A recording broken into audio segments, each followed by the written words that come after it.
नमस्कार, मैं पल्लवी और आप सभी का स्वागत है मेरे इस चैनल पे। तो आपको कैसा लगेगा यदि षड्यंत्र उस व्यक्ति के साथ किया जा रहा हो जो आपको सबसे अधिक प्रिय हो, जिसके लिए आपके मन में सबसे ज़्यादा आदर का भाव हो। जब आप देखेंगे कि उस व्यक्ति के साथ षड्यंत्र हो रहा है, तो शायद आपको उस व्यक्ति जिसके साथ षड्यंत्र हो रहा है उससे भी अधिक पीड़ा आपको होगी। और यही हाल लक्ष्मण का है। और यहाँ तो षड्यंत्र भी कौन कर रहा है? अपने माता पिता। लक्ष्मण को तो ये लगता है कि उनके पिता दशरथ भी शामिल है इस षड्यंत्र में। कैकेयी तो साफ दिख ही रहा है कि कैकेयी क्या चाहती हैं।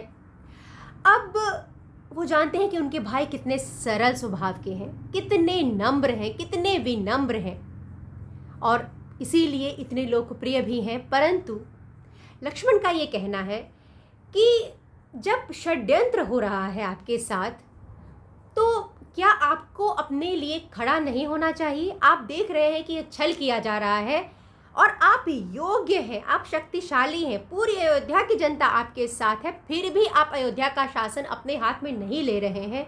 यह बात लक्ष्मण को समझ में नहीं आती है।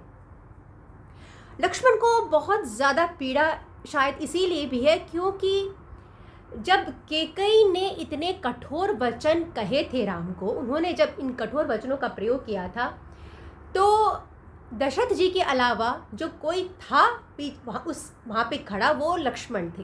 क्योंकि लक्ष्मण तो राम के साथ ही रहते थे, तो लक्ष्मण वह सब बातें सुन रहे थे जो कठोरता से कैकेयी द्वारा कही जा रही थी और जिसका आघात लक्ष्मण को भी बहुत ज़्यादा लग रहा था।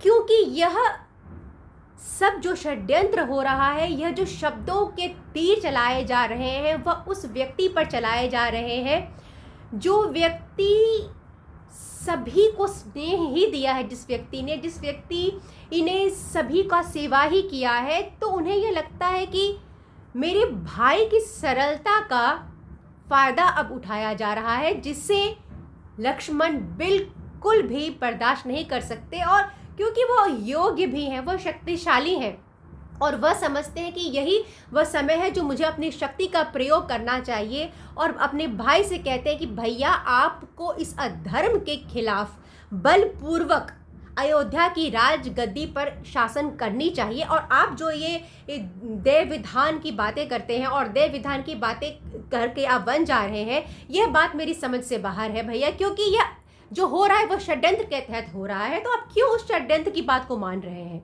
आपको बल से ही यह राज्य लेना चाहिए, सभी आपके साथ हैं। फिर मुझे समझ में नहीं आता कि आपका मन वन के लिए क्यों उद्यत है।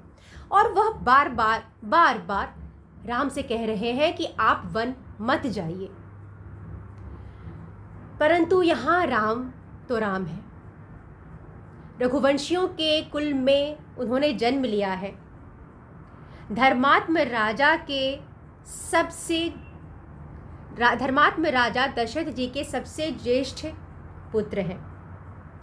एक ज्येष्ठ पुत्र की जिम्मेदारी, रघुवंशियों के कुल में उत्पन्न होने के बाद रघुवंशियों की मान गौरव की रक्षा करना।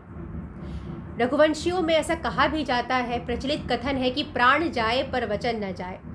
वचन इनके लिए एक ब्रह्म लकीर के जैसा है कि वचन यदि दे दिया है तो उससे पीछे नहीं हटना है। राम जानते हैं कि राजा दशरथ का दिया हुआ वचन यदि मैं पूर्ण नहीं करूँगा, तो यह कहीं न कहीं उनके कुल पर एक कलंक सा लग जाएगा, जिसे राजा दशरथ कभी मुक्त नहीं हो पाएंगे उस ग्लानि के भार से।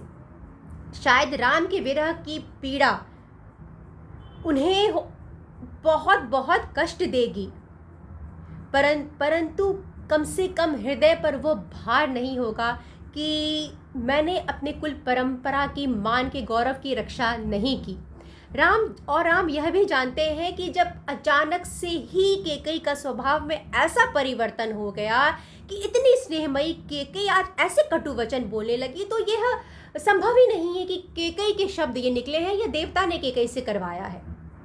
और जब देवता ने कैकई से करवाया है तो वह देव की मर्जी है।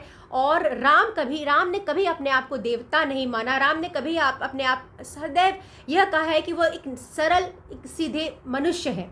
तो वह बार बार कहते हैं, यद्यपि लक्ष्मण ने लक्ष्मण ने उनसे कहा कि भैया क्या आप देव विधान की बातें करते हैं, आप तो क्षत्रिय शिरोमणि वीर हैं। परंतु राम ने हमेशा यह कहा है कि देव की शक्ति के आगे मनुष्य क्या कर सकता है, मैं भी तो एक मनुष्य ही हूँ। तो राम उनकी बातों को नहीं मानते और लक्ष्मण के आंसू पोंछते हुए कहते हैं, वह जानते हैं कि लक्ष्मण बहुत पीड़ा में, उनके आंसू पोंछते हैं, अर्थात वह लक्ष्मण के प्रेम को समझ रहे हैं।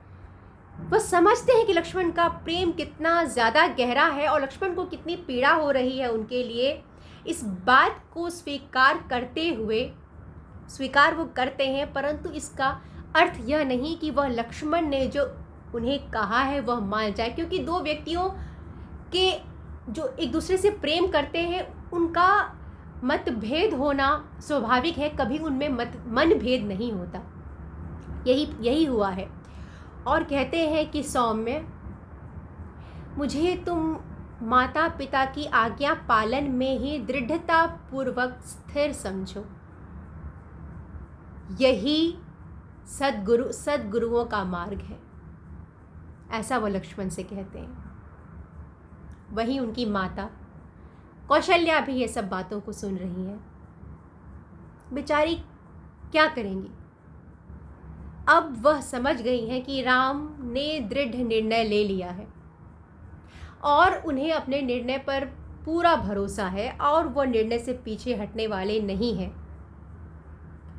तब कौशल्या कहीं ना कहीं उन्होंने स्वीकार कर लिया है कि राम अब वन जाएगा ही।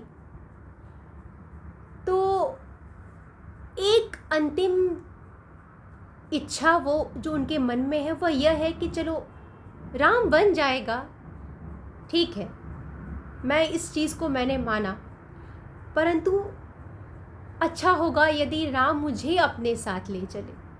ठीक है, मैं ये मान गई कि राम का वनवास होगा, भरत का राज्याभिषेक होगा, परंतु क्या राम मुझे अपने साथ वन नहीं लेके जा सकता। और अब वह याचना करेंगी, राम से कहेंगे कि बेटा ठीक है, तुम वनवास जा रहे हो, जहाँ भी जा रहे हो तो मुझे बस अपने साथ रखो। क्योंकि एक माँ की पीड़ा को समझिए, वह कैसे महल में रह सकती हैं, उन ऐश्वर्य को, महल को वो कैसे देख सकती हैं जब उनका बेटा जंगल में रह रहा हो, वन में रह रहा हो।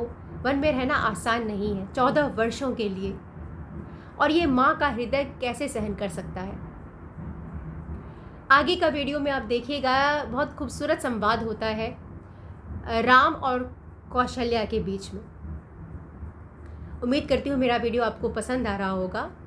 जैसा भी आपको मेरे इस वीडियो के बारे में लग रहा हो, आप मुझे कमेंट के माध्यम से सूचित करें। और मुझे इतना समय देने के लिए बहुत बहुत धन्यवाद।